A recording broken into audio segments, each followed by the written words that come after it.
하나님께서 사랑하는 성도님들을 얼마나 사랑하시는지 기억하는 이 아침 되기를 주님의 이름으로 축복합니다.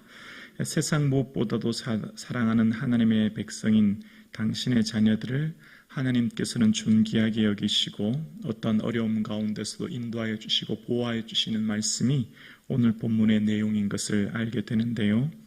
먼저 오늘 본문의 내용은 하나님의 영광스러운 성 시온을 찬양하는 내용이 1절에서 3절에 기록됩니다. 1절입니다. 그의 터전이 성산에 있으며 여호와께서 야곱의 모든 거처보다 시온의 문들을 사랑하시는도다. 여호와의 성이여 너를 가르쳐 영광스럽다 말하는도다. 오늘 본문의 시편의 87편은 하나님의 성, 하나님의 임재의 중심, 하나님의 친히 당신이 다스리시는 그 중심인 시온을 향해서 영광스럽다, 그 시온을 찬양하는 내용이 오늘 본문의 내용입니다. 시편 46편, 48편, 76편, 그리고 오늘 본문 87편은 하나님의 시온의 영광을 노래하는 시편인데요. 터가 높고 아름다워 온 세상이 즐거워하며 라고 하는 시편 48편 2절 말씀처럼 하나님의 시온의 영광을 찬양하고 높이는 시편이 오늘 본문의 내용입니다.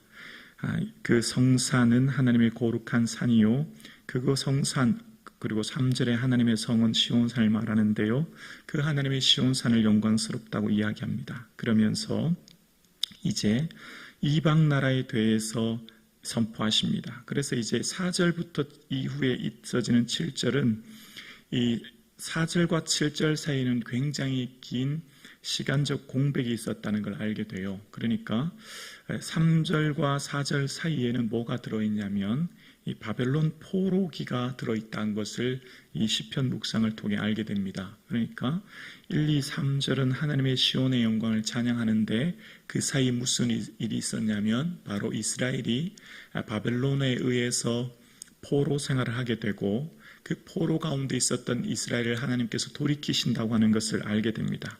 자, 4절을 볼게요. 4절을 보면 나는 라합과 바벨론이 나를 아는 자 중에 있다 말하리라 라고 합니다.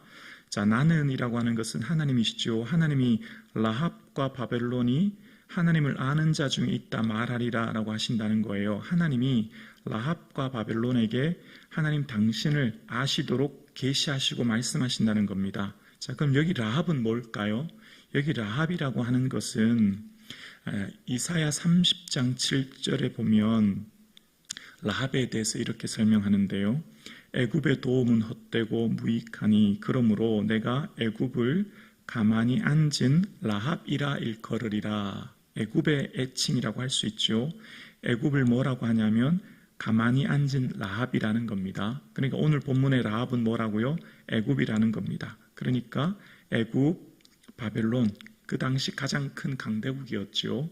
그 이스라엘의 주변의 강대국에 대해서 하나님을 알리신다고 말씀하셨고요. 또 4절 후반부에 볼게요. 보라, 블레셋과 두로와 구스여. 블레셋, 두로, 구스는 에티오피아거든요. 그러니까 그 주변 나라들에 대해서 다시 한번 말하는 하나님이 말씀하시죠.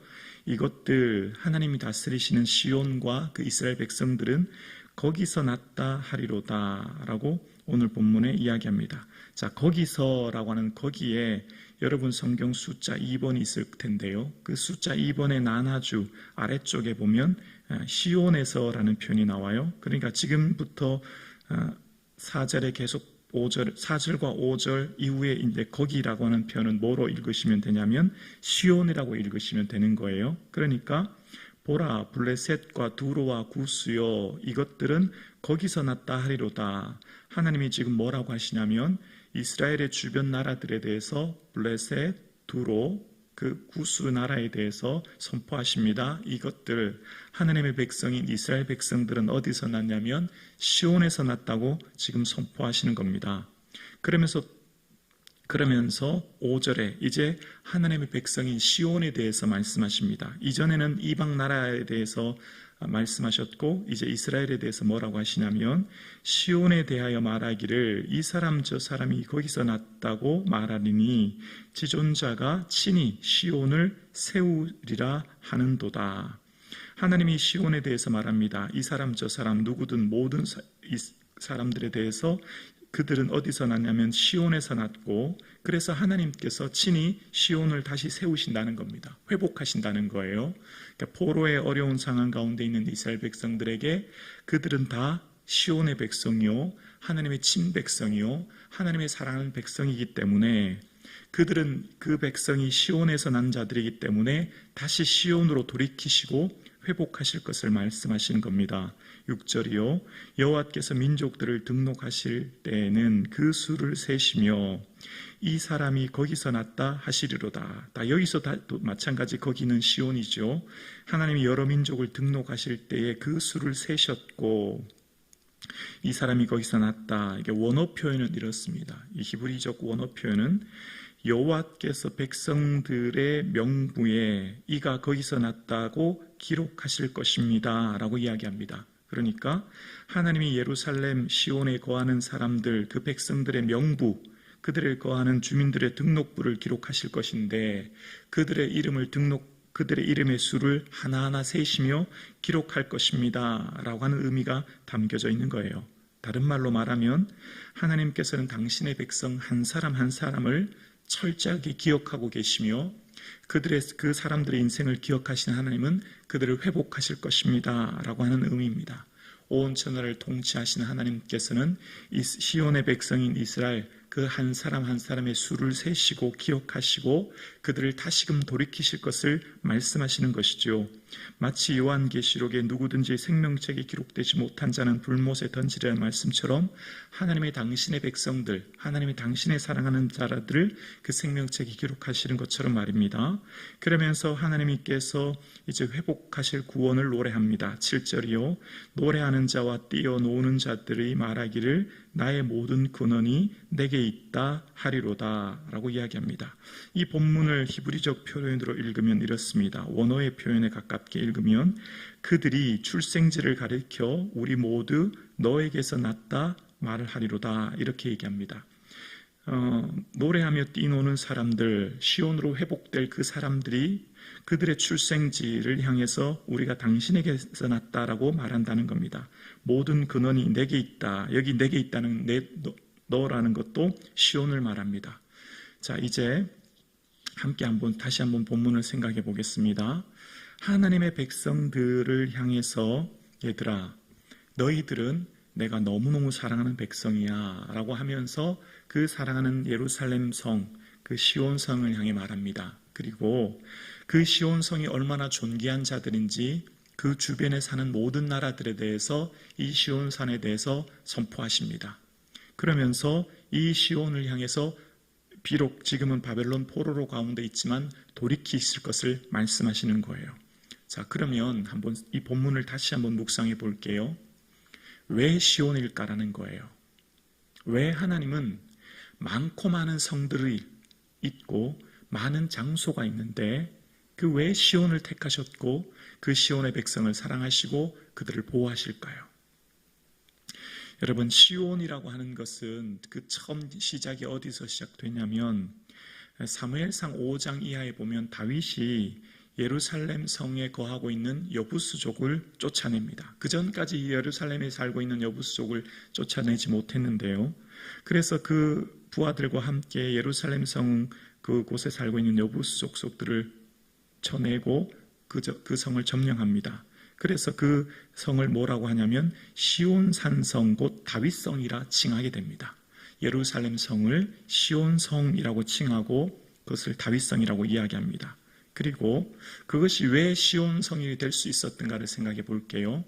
그러면 다윗이 예루살렘 성을 빼앗았다고 그곳이 거룩한 성이 되고 하나님이 임재하는 성이 될까요? 그걸 의미하진 않아요. 왜 시온이 다윗성이 되고 그곳에 하나님 임재하는 장소가 되었는가라고 하는 것은 그곳에 하나님의 언약궤가 있기 때문입니다. 시온성이 될 수 있었던 중요한 이유는 그곳에 하나님의 언약궤가 있기 때문이에요. 여러분, 하나님의 언약궤가 이전에 블레셋과의 전쟁에서 블레셋 땅을 방황하다가 이후에 오벳 에돔에 도착하지 않습니까? 거기서 20년 가까이 있습니다.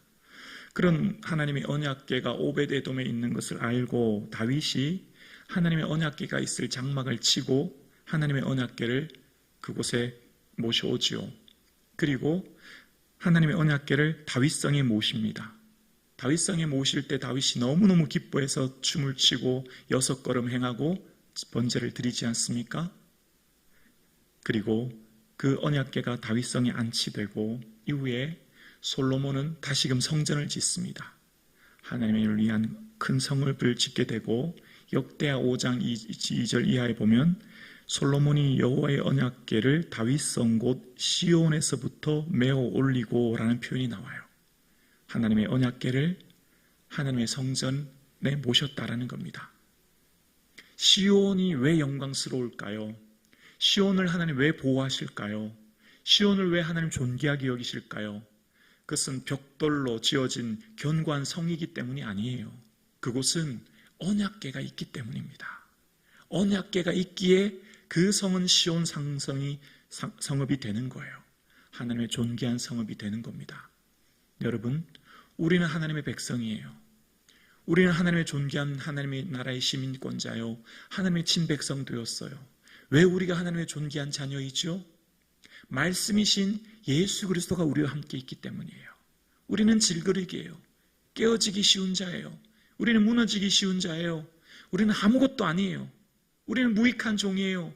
근데 왜 우리가 하나님의 존귀한 자녀요, 하나님의 영원한 영광의 나라를 상속받았죠? 말씀이신 예수 그리스도가 우리와 함께 있기 때문입니다. 주님이 우리와 함께 동행하기에 우리는 존귀한 하나님의 자녀가 되는 거예요. 시온 산성이 시온 산성 되는 것은 하나님의 언약궤가 있기 때문인 것처럼 우리는 썩고 쇠하고 사라질 육체를 입고 있는 우리는 아무것도 아니오나 우리에게는 말씀이 우리에게 있기 때문이에요. 생명의 말씀이 우리 가운데 있기 때문입니다. 그 말씀이신 예수 그리스도가 우리와 함께 하시기에 우리는 존귀한 하나님의 자녀가 된 겁니다. 다시 말하면 우리가 하나님의 거룩한 백성이 된 것은 내 안에 계신 예수 그리스도가 계시기 때문이요, 그 주님이 존귀하며 그 주님이 영광스럽기에 우리가 영광스러운 하나님의 자녀가 된 줄로 믿습니다. 우리의 영원한 감사는 예수 그리스도입니다. 우리의 영원한 기쁨은 예수 그리스도입니다. 우리의 영원한 영광은 예수 그리스도입니다. 영원토록 변하지 않을 영원한 감사는 오직 예수 그리스도입니다.